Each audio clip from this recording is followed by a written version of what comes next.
This is easy. But around the wall is hard.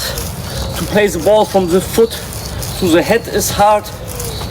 And this combo trick is ultra hard, which I will show you now. This balance, 2 footballs and juggle 3 clubs at the same time.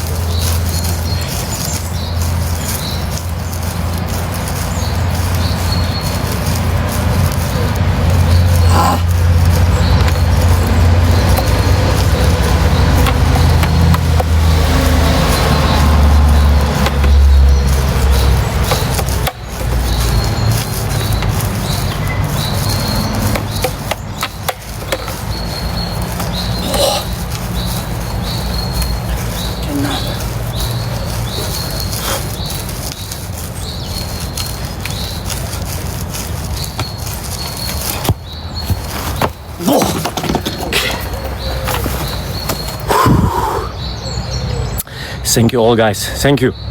Thank you NG Kanhantay. Merhaba İmparator.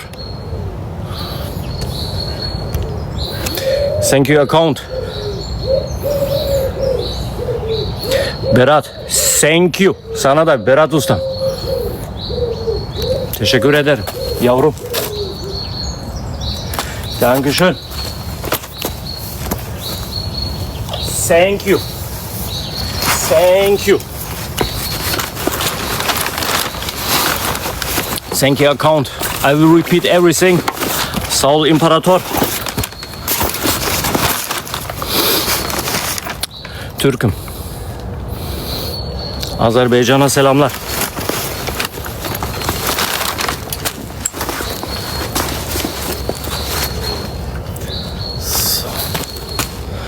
Okay, thank you all for your support, guys.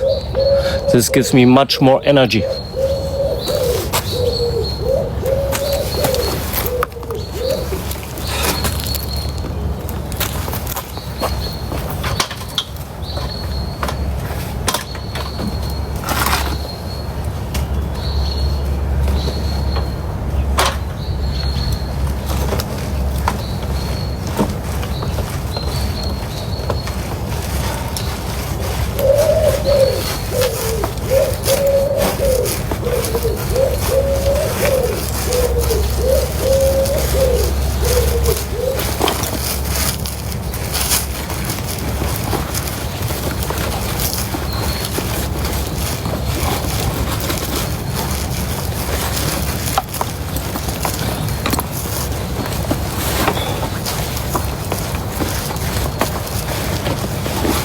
Durmak yok, çalışmak çok.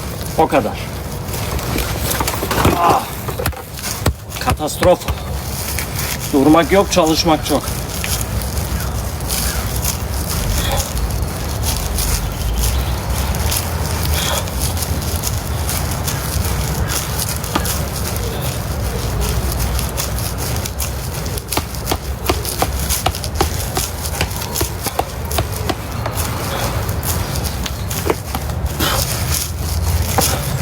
Türk düşer, Türk kalkar.